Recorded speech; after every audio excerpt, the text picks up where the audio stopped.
Today on the show, we got the legendary Paul Borghese, actor, writer, director, producer, and welcome to the show, man. Oh, thanks for having me. Legendary, huh? I like that. Do you mind starting off?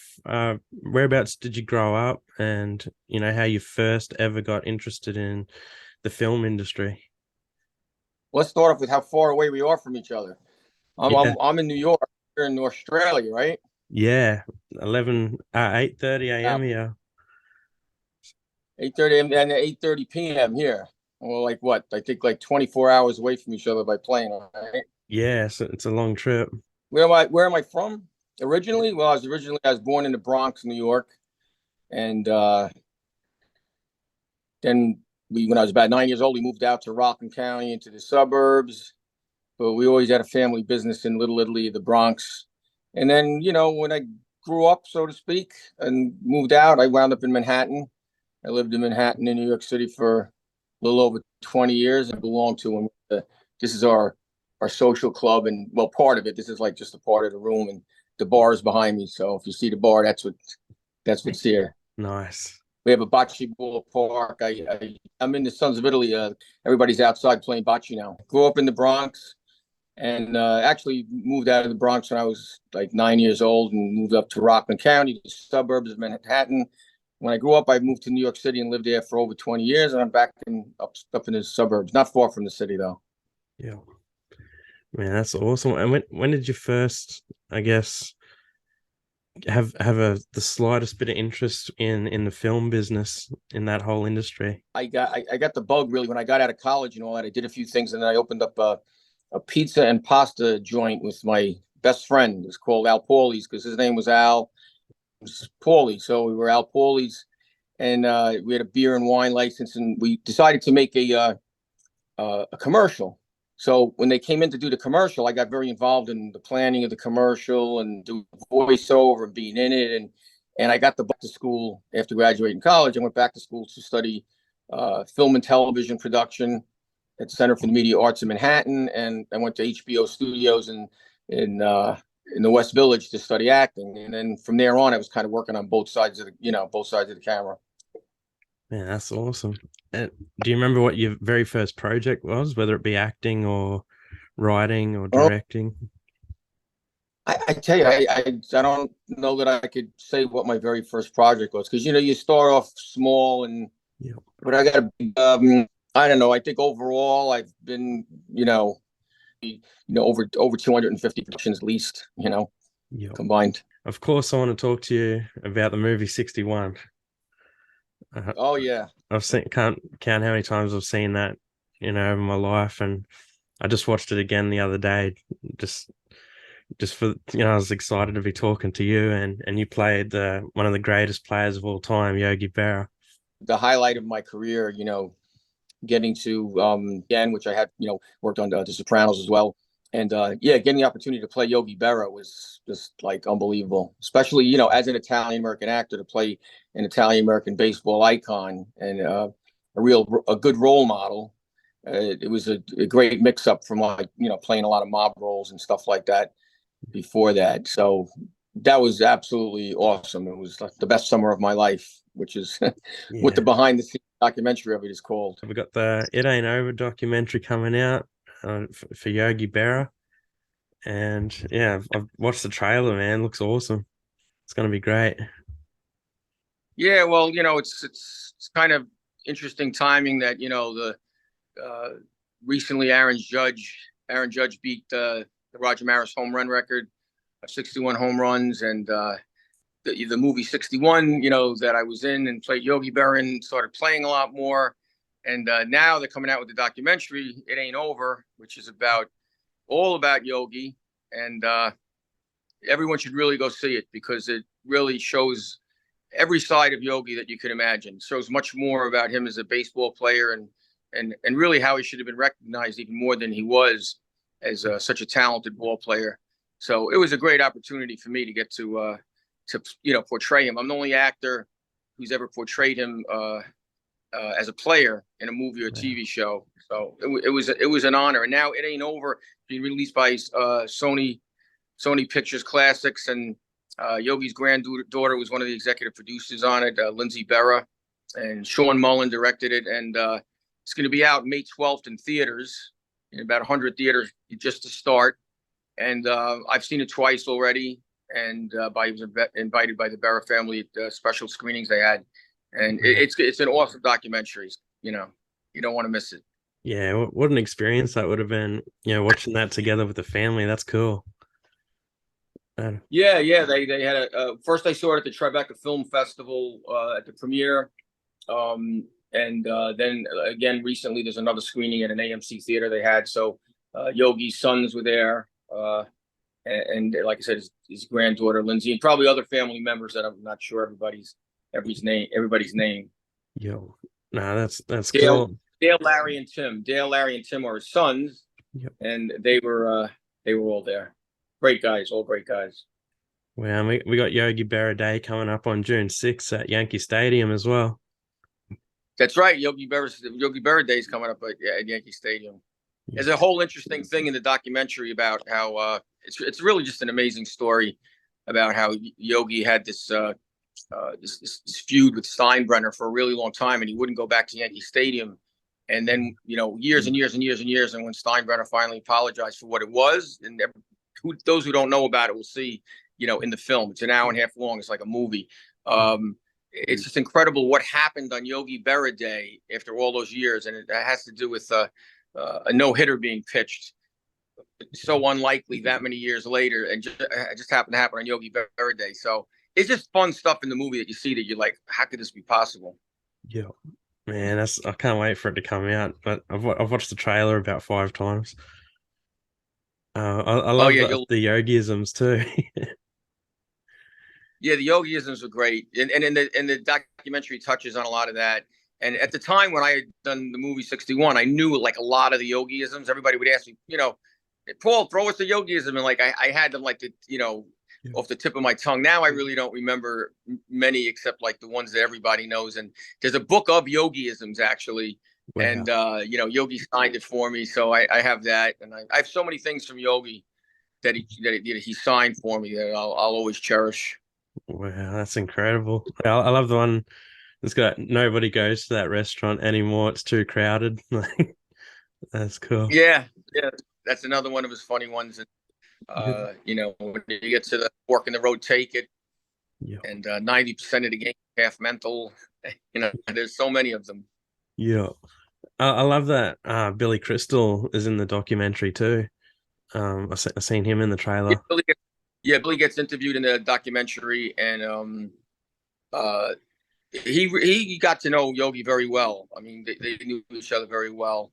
He really spoke, like openly and honestly about, and he's right on the money when it comes to Yogi. He's right on the money when it comes to the Yankees. I mean, he was a great director in this movie. He's like a baseball encyclopedia. Wow. Just realized this little logo I have here looks like almost looks like a New York Yankees logo. Yeah, but it's not. I thought it was. And I'm just sitting at the bar. I'm realizing now I had to move. This is the bar at our Sons of Italy Italian American Social Club. Guys are all out back playing cards, right? I mean, not playing cards. They usually play cards in here, but they're out back playing bocce. Wow, that's awesome. That's cool. You got your own little social club there, man. That's awesome. Yeah, like my home away from home over here. Yeah, I'm always here. Man, that's cool. So what else can I tell you that you don't know, or that you know when you want to hear about? I want to hear more about, I guess, the filming process of 61. When you first found out that you got the part, that must have been a sensational feeling. And I guess, how did that film change your life, I guess, and career? Well, it was I auditioned for it, and when I first auditioned for it, the casting director had come in from Los Angeles, and I auditioned at a hotel, which is unusual in New York. And after she auditioned me, she said, "Now Billy Crystal is going to want to see you." So I guess she liked me enough. And then I had to audition for Billy, and it was really weird because like when I went there, it was like all these other guys that were or maybe 5 other guys, and I'm like, oh God, these are the guys I'm up against, and I'm trying to size them up and go, who looks more like? Do I really want to look like Yogi, or do I want to be, just like up for the role, because Yogi's been kidded a lot for his looks. And as Billy always said to me, Billy always would say, don't worry, Paul. He goes, you're the Hollywood version of Yogi. You know, because I would say, do I really look like Yogi? And he Yeah. says, don't get a Hollywood version. You know, and so I actually had to play baseball with Billy Crystal in Central Park because he wanted to really see it. I could really play baseball too because we had to play baseball in the movie. And a bunch of time went by and I didn't hear back. And then I was in LA at the time and I got a call from my agent at the time, and she said, "You got that role, that Yogi Berra role in that movie." And I'm like, "You gotta be kidding me," because I really thought it was long gone. Enough time had passed where I thought, that was it. So I was real excited about it. And then the next step was, they had me. I had a table read of the script and met everyone and who was in the cast, and then HBO arranged for me to go to the Yogi Berra Museum to meet Yogi, so that Yogi could tell me. What do you call it again? Just sort of I could study Yogi and learn more about him. And Yogi actually helped teach me to switch hit because Yogi played baseball righty, but he hit lefty. Now I never had hit lefty before, so I was like, this is going to be tough. So he helped me out, which was which really was like so much fun for him to be helping me. But if you watch the movie, none of the other Yankees get up. Like we went to baseball training camp, all of us. And then you watch the movie and it was about, Mantle and Maris. Yeah. So you never really see any of the Yankees get up at bat. Yeah. That must have been phenomenal. Even hanging out with him would have been an experience. Yeah, it was a great experience. Like I said, Billy Crystal was like a baseball encyclopedia. Like he would talk about baseball. He'd get up, at home plate. He could do anybody's stance. Say the name of the player, he could do the stance. Yeah. We had, hundreds of extras in the stadium, and Billy would like entertain them with a megaphone to keep them happy and so they wouldn't be restless, because it was hours and hours at a time. And we shot the Yankee Stadium sequences in the old Detroit Tigers Stadium, which has since been torn down. Yeah. So, so I spent a lot of time in Detroit, and then we also worked in LA with the old Coliseum Stadium where the Oakland Raiders used to play at. Yeah, that's so we never cool. actually played in that stadium. Oh wow, I didn't know that. But he seemed like there's a lot of tidbits. Billy Crystal seems like a great guy. Just how you said, entertaining the fans, like all like the extras, so they don't get restless. Like, yeah, it sounds like a fun set to be on. And he did a documentary behind the scenes of the making of the movie, and it's called I think it's called My Favorite Summer, or Billy, because it was like Billy Crystal's, his favorite summer. And so I've been using that expression ever since too, because his favorite summer as a kid was, when all this happened, and my favorite summer was working on the movie. Yeah, I think that's what the meaning was behind it. Yeah, sounds right. If I remember right. And just to let everyone know that again, that documentary is releasing on May the 12th. It ain't over. And yeah, definitely everyone go and watch that. Yeah, the Yogi Berra story. You don't want to miss that. Try to see it on the big screen because it's so much better on the big screen than, just watching it at home on your television. Yeah, definitely. And like you said before, you said enough time went by, you thought the part was long gone. Is that pretty standard in the film industry? Is that what goes on? Like you're just waiting for callbacks and stuff? It's always different. I mean, there's times where you get roles offered to you and you don't even have to audition for them. So, it's a matter of you accepting the offer or not. There's times where you audition and you find out a day or two after, or 3 days. Sometimes you audition and sometimes then you get a call back. You come in a second time because they've narrowed it down to just a few. Yeah. It's always different, but it's a process. It's changed a lot since COVID because we always used to go in for the auditions, and now they have people self-tape. So you'll do them from home and then send them in. Is it nerve-wracking, or is it just like another day in the job for you now to be able to do that? Well, I used to prefer to go in the room and audition for the casting director first and audition for the director and be able to, see if they had any notes for you to do it a different way, or if you had any ideas or questions. And, you don't get that opportunity anymore to, kind of connect with them and, maybe put on a little charm or say something funny about what happened on your way to the audition, or, whatever it is. That not to sound cliche, but or talk about what you did. I just finished working on this. I just finished working on that. I have this coming out. You don't get to do that. Now when they send the self tapes and they want very specifically, your name, your height, and where you're based. And then you go right into auditioning with whoever you have there that's reading the other side of the script for you. And you usually can only send in 1 or 2 takes, and that's it. So, Wow. and when you used to go in to see the director, sometimes, they'd see you and they'd say, hey, you know something? Could you stay a little bit longer? Because there's another role in the movie. And I think you might be better for, in the role of Tommy than Jimmy. And Yeah. next, you're going away and you're looking over the script and you go in and read for this other part and you get it. Now, the way it's working now, I don't think they think the same way. So, and there's a lot more competition because they Yeah. don't have to bring as many people in. All they got to do is request the tape, Yeah. and they sent in. Yeah, Wow. So COVID had a pretty big impact on, obviously, on that whole yeah, and also the situation. thing is you have to be like almost as good technically as you are talented as an actor because they want it on a camera or a cell phone. They want it a certain way, horizontal. They want you to mic yourself a certain, they want you to mic yourself. They want a background with a solid background, certain color backgrounds. They want it slated a certain way. So all these things take away from your creativity as an actor. So I tend to go somewhere that I know I have a friend who's like set up, Yeah. and I'll go do mine there because I don't want to do it myself at home. Yeah. Yeah. That sounds Yeah. like a best way to do it.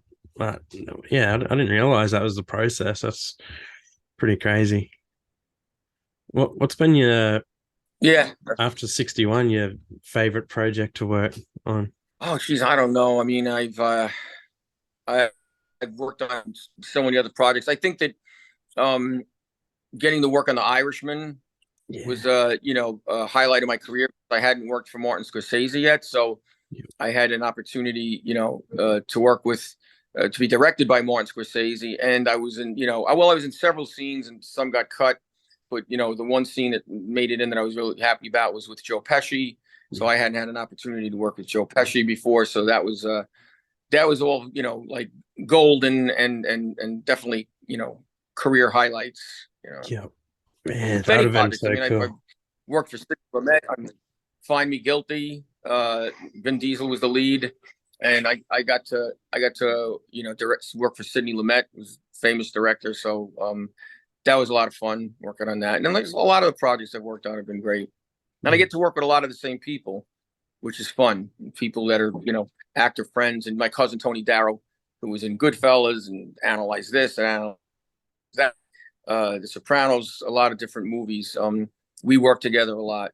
Yeah. He's one of my favorite actors as Yeah. well, Tony Darrow. He's cool. Oh, good. Yeah. Yeah.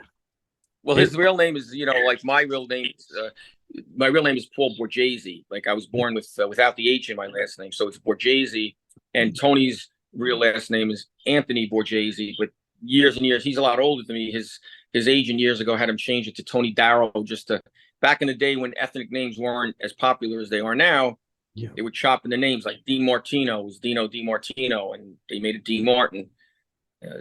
Tony Bennett was Tony Di Benedetto. They changed it to Tony Bennett. The days of that. Yeah. So I didn't do that, fortunately. You know. Yeah. It's good you didn't have to, but yeah, I didn't know he was your cousin, man. That's awesome. Yeah. He's one of my favorite, I guess, capos in the Sopranos. And yeah, I loved him in Yeah. Goodfellas. Larry Boy Barisi. Yeah, Larry Boy Barisi played on The Sopranos. Yeah. You featured on there as well. Yeah, I only played one episode of The Sopranos. Yeah. So it wasn't a big role, but I was happy to have done it. If I had known it was in the second season, so like if I had known that it was going to go for that long, I probably would have turned the role down and waited for a bigger and better role. But who knew at the time? It wasn't even a hit yet when I was doing a part in the Yeah. second season. Because it took a while to catch on that show, I think, when it first was going. But yeah, now it's Yeah, like people a just didn't know what it was about. Yeah, even with the ads, it just said The Sopranos, and people didn't know it was going to be about like singers. Like people just had no idea. yeah. And then it took time to catch on. Yeah. Yeah. And I seen you you do directing, you're a producer as well. You directed Once Upon a Time in Brooklyn with Ice-T, William DeMeo, Ja Rule's in it, Amanda Sante. How was that Yeah. with working with all Yeah. those guys and putting that Oh, movie that was a together? great. That was I really I'm very proud of that film too. Yeah, Kathy Moriarty from Raging Bull was Yeah. also in that. She played Armand's wife in that. And Yes. yeah, I co-wrote that movie with William DeMeo, and I directed it, and it's streaming now somewhere. It's called Once Upon a Time in Brooklyn. Yeah. So yeah, so I've been directed as well, and directed quite a few feature films and short films and TV pilots and documentaries. You know, you name it. Back in the day is another movie that I directed, which had Alec Baldwin in it and Danny Glover, William DeMeo again. We produced together a lot. Mike Tyson, the boxer, was in that. Michael Madsen. So I've got to work with a lot of good A-list actors. Annabella Sciorra was in that as well. You know, I could go on because we always have very good ensemble casts, Yeah. even though they're independent films. Yeah. And I recently worked on Gravesend. I've been working on this TV series that DeMay I've done a lot of work with. Like I said, he created this TV series called Gravesend, and I just briefly appear in the brief and short season one that was on Amazon Prime, and an FBI agent. I'm on the other side of the law for this. I'm not playing a mobster in this. And season two is finished now, and it should be getting released probably by the end of the summer. And it's World's End, and there's a lot of a lot of great actors, a great cast, including Chaz Palminteri. Yeah. Yeah, he's incredible as well. Man, you've worked with so many incredible people, and like a wide range of actors, directors, writers. Who's someone that you haven't worked with that you'd like to? Uh, oh geez, I don't know. uh, I don't know. Those are hard questions to answer sometimes. I mean, there's so many people that you want to work with that you may not have, that you haven't yet. That there's probably a long list of people. I've always wanted to work with Andy Garcia. I haven't yet. Yeah, there's I could go on and on, but on both males and females Yeah. of actors and actresses of who I'd want to work with. Because I've seen movies that I didn't even expect to like, Yeah. and it was like, wow, I didn't expect to like this movie. I stumbled on it, and I thought it was really good for this reason and that reason. Sometimes like I don't do it anymore, but I would sometimes do like almost like a review on a movie on Facebook, Yep. and I'd say, hey, just saw this movie, and I would do like a review, and it comes back on your Facebook memory and I'll see the review, and I'm like, oh my god, like I remember seeing that movie, Yeah. and I'm reading the whole review like that I wrote, and I said it's reminding me then of the movie and what it was about. Otherwise, I wouldn't have even remembered. If somebody said, "Did you see blah blah blah?" I'd be like, "I don't think so." Meanwhile, I saw it and I praised it. It's just that I think Yeah. our brains are like hard drive. After a Yeah. while, either that or just getting older. There's only so much information that you can hold and remember. Yeah. So going back to Gravesend, I've been trying to get it in Australia as well, because I remember seeing something on YouTube with it, and it looks awesome. But there's only a couple of episodes for season one. Is that right? Oh, Gravesend? Yeah. The one. Yeah, well, it started out as a pilot with a second episode, and then Yeah. it got broken up into 4 short episodes. So it's really, I call it like a brief introductory season, Yeah. and now like the second season is 9 episodes. I think they're all probably close to anywhere from 45 minutes to an hour each episode. Cool. So it's definitely elevated. The cast is expanded, including, like I said, Chaz Palminteri's in this season, and my cousin Tony Dower's in it, Vinny Pastore, Mario Cantone, what's her name? She played the nanny, Fran Dreier. Yes. There's just so many new faces and actors in the movie that it's going to it's going to elevate it to another level. Andrew Dice Clay is in it, so it's people from all worlds mixed into it. Yeah. Yeah. There's so many good actors in that series. Yeah, it's going to be an incredible season two, I think, as well. Yeah, I'm looking forward. I mean, I've seen a lot of it, but I'm looking forward to seeing it all, in sequence. Yeah. And you've done quite a bit of work together, you and William DeMeo. Yeah, we have. The first movie we made together is Uh, Sorry, I'm doing a podcast. That's why I didn't say hello, but I'm saying hello now. Somebody stepped in. Um, yeah, William DeMeo and I, we did our first movie was called Searching for Bobby D, as in Bobby De Niro. And Right. let's see who was in that: Carmen Electra, Yeah. Sandra Bernhard, Michael Nori, um, Tyson Beckford. A lot of great people in it. People that I've worked with before: James Matteo and Louis Fenaria. And yeah, that was a fun movie. That was a comedy. And but the first movie I directed was in 1999. It was called Four Deadly Reasons. Yeah. That was the first one. So there've been a lot of projects, and I've been fortunate to be working on both sides of the camera. Yeah. I think that's what's kept me in the business and with the career, because if you're just acting, it's tough. If you're just acting, it's tough. So I'm if you're just directing or acting, it's tough. By doing both, it's giving me more longevity. Yeah, definitely. It seems like you can do everything as well. Like, writing, producing. You're just a man of many talents. Well, yeah, I do them. I do them as well as I can. Yeah. Um, it's I don't. Whenever I direct, though, I never play a big role. Okay. I'll do something very small and something I direct, because I don't believe in the whole directing and also playing a lead or playing a really big supporting role. I think that doesn't even really exist, because if you're saying you're directing and you're playing a huge role, you can't be doing both. Yeah. You have to be trusting everybody that's behind the camera. You can't go back and look at everything you shoot. You'd be killing so much more of the day. Yeah, definitely. I wanted to ask you, when you make a movie, like for example, Once Upon a Time in Brooklyn, and you got that awesome cast. Do you have an idea who you want to play all these roles, or are you putting out like people come and audition, or do you have in your mind who you want for Well, it? it's mixed. It's mixed. Sometimes you'll start a film and you're writing, and you're already in touch with certain actors that have committed to you, that you say, hey, we're going to be doing this project and we're going to get financing for it, and I want to write a role for you, and this is like what I have in mind for you, and like, would you think you'd want to do the role? And so sometimes you already have these commitments, more of the name actors, but then if some of the unknown actors that are just really right for a role, they're gonna do the role.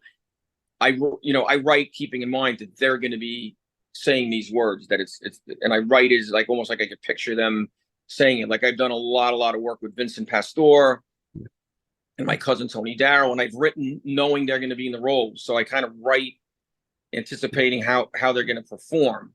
Wow. But then a lot of so many of the roles are not cast. You write them and you have in your mind, I'm going to find somebody that's right for it, and you do. Yeah. Whether it's an audition or whether it's someone that you're just making an offer to. Yeah. And I guess and just for like producing a movie, that's you're looking after it from start to finish. Is that correct? Would you like for every aspect of it?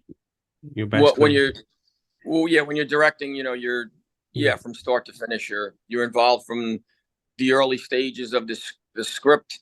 If if if it so works out that way, and obviously if you're writing and directing, you are, yeah, and then you're taking it all the way through pre-production, production, and you're involved in all the post-production phases of editing and music composing, and not that you do it yourself, but you supervise it, sound mixing and color correction, and you know uh, yeah, every aspect that comes with the film, well into distribution and promotion.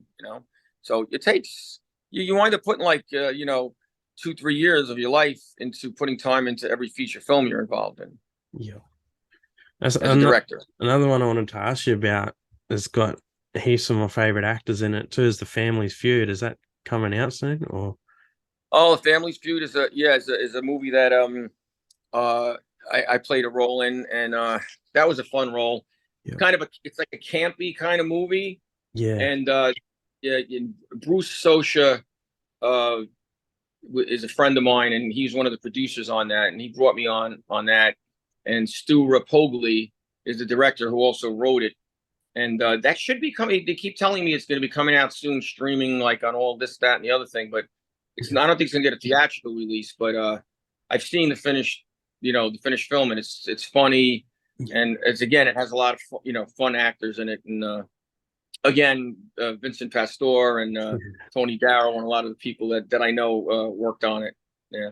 Yes, seen a trailer for it and it looked awesome. Yeah, John Fiore and yeah, Yeah, John Fiore is actually the lead in it. John and I have a really great scene, a phone call scene that I love in the movie. You know, so it's a two-sided phone call, but it yeah, goes on for a bit, and it's I think it's really good. It's like a one of my favorite scenes.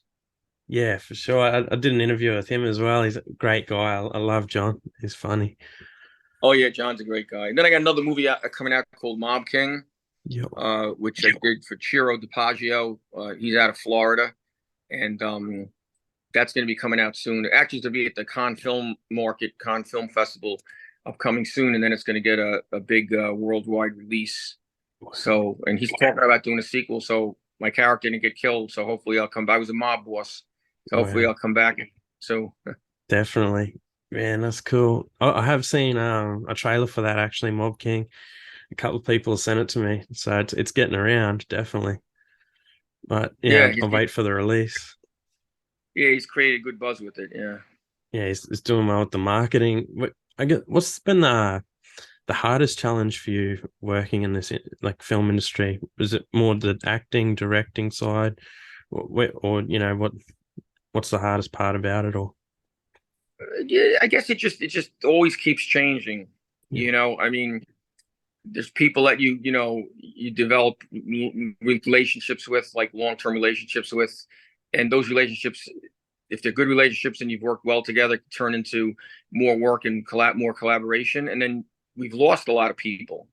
yeah, So I've had a whole tier of actors that were my senior that sort of took me under their wing and would try to bring me onto other projects that we like Danny Aiello and Vinny Bella and Joe Regano and Tony Sirico and James Gandolfini. We used to live together in the same building just before The Sopranos hit. yeah, And these guys were, like I said, a bit my senior, maybe not Jimmy, but and looking out for me. And then you lose these people before their time, and that was almost like an investment in your career. These relationships, and you sadly, lose that. And the business just keeps changing. Like I explained to you before about for yeah, actors in the auditioning process. You're as you get older, you play different types of roles. You don't realize sometimes what the casting directors see you at. You see yeah, yourself as one age, they see you as another age. You see yourself as a different type of character than they do. So it's different. But as a writer, director, producer, the hardest thing is financing, yeah, and I'm not really a producer who raises funds. yeah, I've been brought on to produce and direct with someone else raising the money. So to really get like a project going, it's like my own baby. I'd have to be willing to go out, stick my neck out, and raise the money. And sometimes you have to do that for people that are close to you. So I don't really at this stage of my career want to do that, because unless I really thought I absolutely positively was going to make money for people, or at least make their money back, which is very hard to do in the film business. You know. yeah, definitely. What advice would you have to someone? They want to start either. It doesn't have to be acting, writing, or directing, but it could be any one of those. They're completely fresh, but that's what they decided they want to do. They're passionate. They want to make a start. What advice would you give to them? Well, I mean, my honest advice to anybody who was going to try to have a career in what I've made a career out of would be to try to do anything else.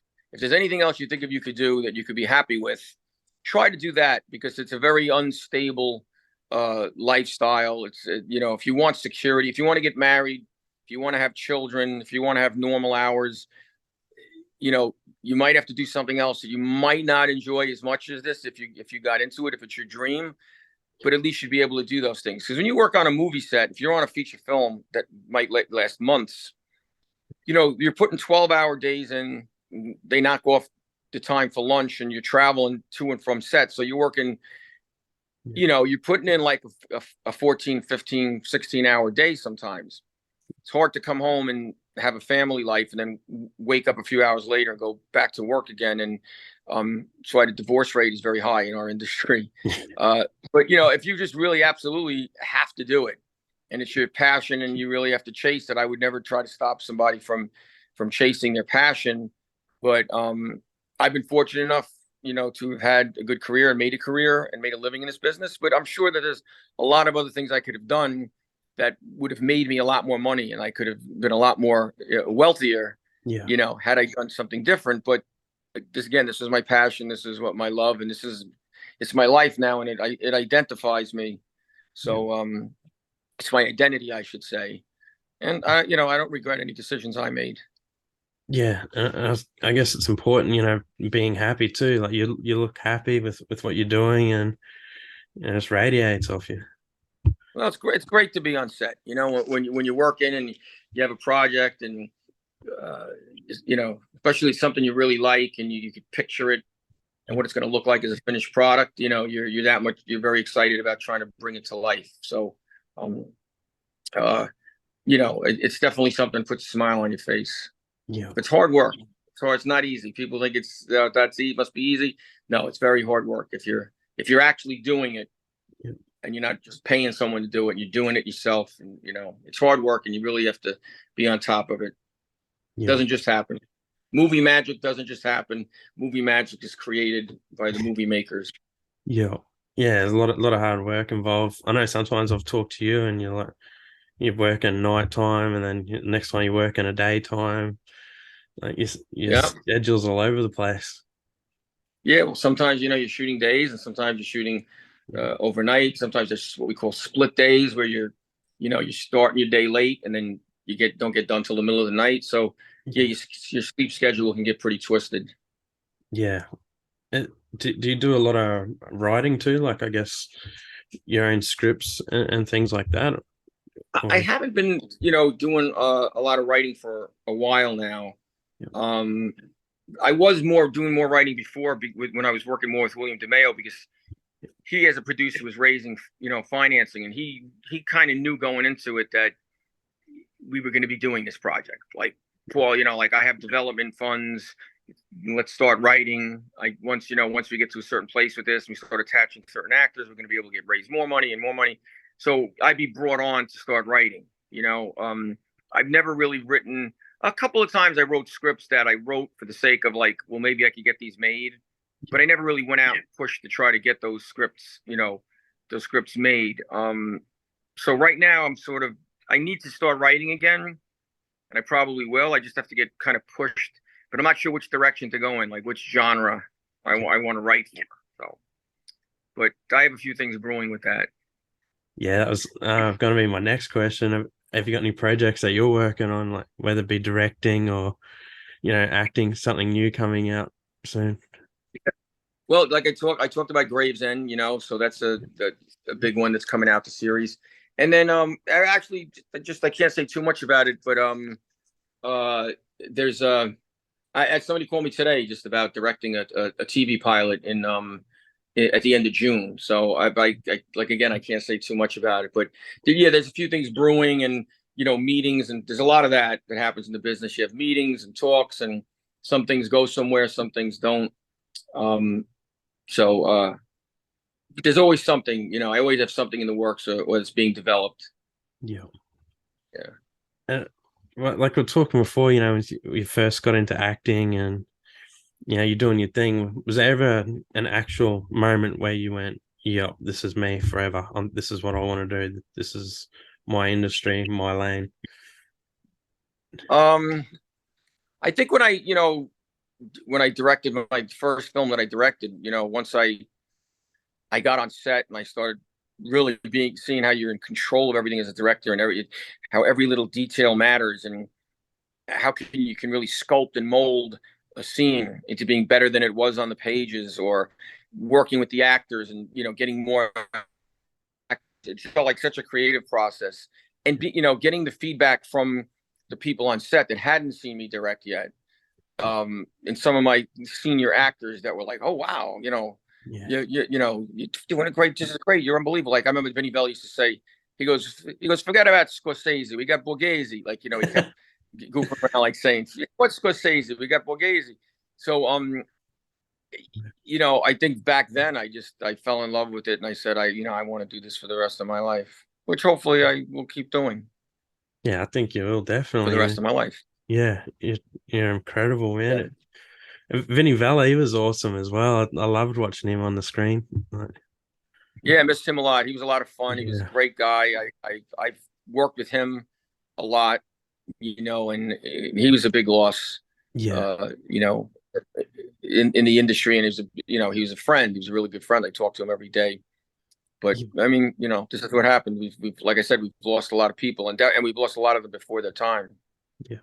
You know, but you make new acquaintances, you make new friends in the business. But I'm more about working now. And trying to find the good collaborations. Like you don't want to waste any time now. Like you don't want to. Yeah. I'll go to more things, or I won't take a meeting just for something that I think is never going to go anywhere. Yeah. I'll only do the meetings if I think it's going to go somewhere. Because life is too short. At this point, you want to be. Listen, I'm not going to do the work. I'd be happy considering myself semi-retired, so I don't feel the pressure. And then when the work comes in, if I get busy again, then I'm working full time again. Yeah. Yeah, that's cool. It's a positive outlook as well. I like that. And Yeah. Well, pick and choose. yeah, What are you doing? You got your fisherman's hat on over there. this one here, yeah, my Star Wars bucket hat. My kids picked I out for me. am talking to you from a cell phone, so I can't really make it out. A little Uh, piece. I think it's because I got the headphones on, but So what are you gonna move? You're moving into your day now, and I'm moving into the later at night for me. yeah, yeah, it's At this, probably my last day off before I go back to work. So yeah, just probably do some editing on videos and yeah, clean up around the house. well, I'm Yeah, glad we got to do this. Glad we got to finally do this, and I'm glad the reception worked out. I don't know yeah, why. I just moved over from one side of the room to the other, and we were okay. So, yeah, it's perfect now. I don't know. You seen with Joe Pesci? I seen that was awesome. What was it like working with him? Like such a well, veteran. I had known Joe Pesci from a while before. I hadn't worked with him, but I had met him a long time before because my father had and his brothers had a clothing store called B&G Clothes in the Bronx, Little Italy of the Bronx. And Joe used to, before he was an actor, he played guitar at a restaurant called Amici's on the corner and he used to get his suits at my father's store. So he knew him, and when we went to do our scene on The Irishman, Joe and I, it was like some improvisation that went on between us besides what was in the script. And I remember after the first rehearsal, oh no, Joe stopped and looked at me and said, "You look really familiar." I hadn't seen him in years, and Paul, Louis' son, and he said, "Oh, geez, that's right. That's where I haven't seen you in years." He said, "How's your dad doing?" And I said, "Oh, my father passed away a while ago." He goes, "Oh, geez, I didn't know. I didn't know. I didn't hear." He goes, "I'm so sorry to hear that. He's such a good guy and all this." And then we do the next. We start rolling, and he's at the end of our scene. I leave, and I say, and he says to me, "And make sure you say hello to your father." And I didn't say anything. And then we do another take, another take, another. Every take, and Scorsese did a lot of takes. Like we shot that scene, took like a whole day, like 18 takes, just that one part leaving the store. And every time he would say hello to your father. Don't forget to say hello to your father for me. So when we finally got done and we wrapped out of the scene, I said to him, "Joe, every time we ended the scene, you improvised, say hello to your father for me." I said, "Now, I don't think that had anything to do with our characters because we didn't establish that you knew my father in the movie." I said, "But was that kind of a like between me and you thing?" He goes, "Yeah, what do you think, kid?" He goes, "That was a gift. I was talking about your father. Now you can go home to your mother and tell her when you watch The Irishman, Joe Pesci saying hello to dad for real. And that's like your gift from me to you in this movie that you'll always know." I said, "Wow, that was really special." So when I hear him saying that in the movie, I'm like, "Holy crap!" Like he's really saying hello to my dad. And no one knows that when they watch the movie, but we call them Easter eggs in the movie business. It's like my Easter egg in the movie. Wow, what a That was legend! special. Yeah, That's Man, that's beautiful. Uh, yeah, that was a great story. I love telling that story. I'm glad you asked. yeah, well, I'm glad we finished on that, man. That's yeah, incredible. And thank you All for your right, time again. I've been wanting to talk to you for a while, and I've been following you for my a pleasure. while. Good luck. Yeah, I'm glad we got to do this. yeah, me Well, good too. luck with your show, Thank you. and I'm looking forward to seeing this and hearing it. Yeah, definitely. I'll All edit right, it bud. all and put it together, and I'll send it to you. All right, well, you have a good day over there in Australia. All right. Thanks, you too. Oh, have a good night for you. All Yeah. right. See you, mate. Thanks. All right. Good night.